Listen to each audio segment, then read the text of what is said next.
All right, let's dive right into an idea that is so wild, it might just change how you see, well, everything. We're talking about a serious scientific theory that makes a case that reality as you know it isn't real at all. And this quote from cognitive scientist Donald Hoffman really gets to the heart of it. He's basically saying that what we think of as reality is more like a user interface, a virtual reality headset that we've been strapped into since the moment we were born, hiding what's truly out there. You know, the best way to wrap your head around this is to think about a video game. Imagine you're playing something like Grand Theft Auto.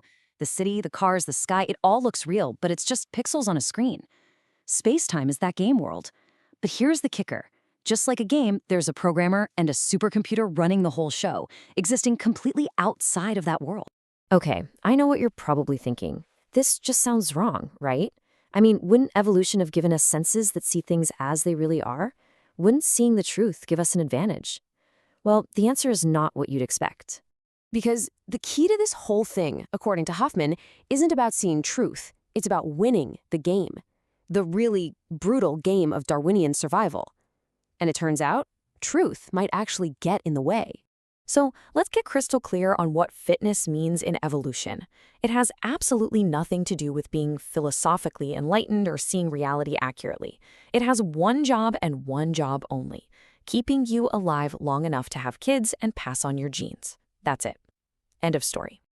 And here's why truth isn't the goal. Seeing objective reality in all of its mind-boggling complexity would just be, well, exhausting. It would take up way too much time and burn way too many calories. Evolution doesn't care about the most accurate organism, it cares about the most efficient one. It's all about cheap tricks and shortcuts that get the job done. And there's this perfect and frankly pretty funny example of this in action. Let me introduce you to the Australian jewel beetle. The males fly around the outback looking for a mate. And the females? Well, they don't fly. And they have a few key features. They're dimpled, glossy, and brown. Now, here's where things go off the rails. People started leaving empty beer bottles lying around the outback. And what do you know? Those bottles were also dimpled, glossy, and brown. In fact, they were bigger and shinier than any actual female beetle. The male beetles went absolutely crazy for them. They would completely ignore real females to try and mate with these super stimulus beer bottles, almost to the point of wiping themselves out. So what's the takeaway here? The beetle's senses didn't evolve to show it the truth. They evolved a simple, cheap hack. If it's dimpled, glossy, and brown, go for it. And Hoffman's big claim is that our senses work the exact same way. That apple you see isn't objective reality. It's a simple icon that says, eat this for energy. We're not looking through a window, we're looking at a desktop full of icons. But okay, the illusion doesn't just stop with the objects we see. It goes deeper. According to this theory, the very stage that everything plays out on, space-time itself, is also just a part of the headset. To get this, we gotta push our own science to its absolute limits. Physicists have always wondered, if you could just keep zooming in on space, dividing it into smaller and smaller bits, could you do that forever? And shockingly, the answer is no.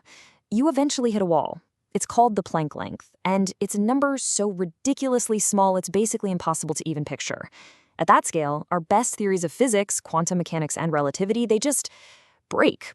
The concepts of space and time literally stop having any meaning. Now, this is a huge deal. It's physics itself telling us that space-time, the thing we thought was the container for the entire universe, can't be the bottom layer of reality. It's something that emerges for us, something that's part of our user interface, not the operating system behind it. So, if the objects aren't real, and space-time isn't real, then what is? This is where we get to the most mind-bending part of the whole theory, the idea that the only fundamental reality is consciousness. This flips our whole worldview upside down. The standard way we think about it is that the physical brain, this 3-pound lump of goo, somehow magically produces our conscious experience. But this new view says, nope, you've got it backwards. Consciousness is the fundamental thing, and it creates the brain as a useful icon to interact with inside its own virtual world. And if that's true, it changes everything. That chair you're sitting on, it only exists because you perceive it. Your own body, your brain, they aren't solid things that exist on their own. They are rendered into existence by you. You're not the character in the game. You are the player, creating the entire game world around you. So, this is all fascinating stuff to think about. But what's the point? I mean, how does this actually change the way we live our lives day to day? Well, Hoffman suggests that a huge amount of our anxiety and suffering comes from a simple case of mistaken identity. We think we are the avatar, this body, this personality, this life story. And because that avatar is by definition limited and temporary, we feel small, insecure, and separate. That's where all the competition and ego and conflict comes from. We forget who we really are. But just imagine for a moment if you truly understood, deep down, that you are the conscious creator of the entire experience. What would there be to prove? Who would you possibly need to feel superior to?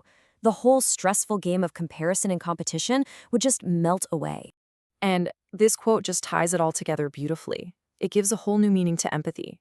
We're all just different expressions of one single underlying consciousness. We're all one being, just looking out at the world through billions of different headsets. Our conflicts are literally just one consciousness arguing with itself. So, we'll leave you with that one last really big question. If this life, this body, this entire universe is just a headset you chose to put on, who or what are you when you finally take it off?